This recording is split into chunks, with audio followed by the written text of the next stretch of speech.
Always consult your use and care guide and owner's manual for additional information. Removing the filter.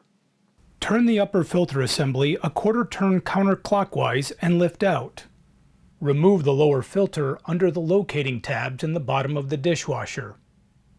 To clean filters, do not use wire brush scouring pad as they may damage the filters.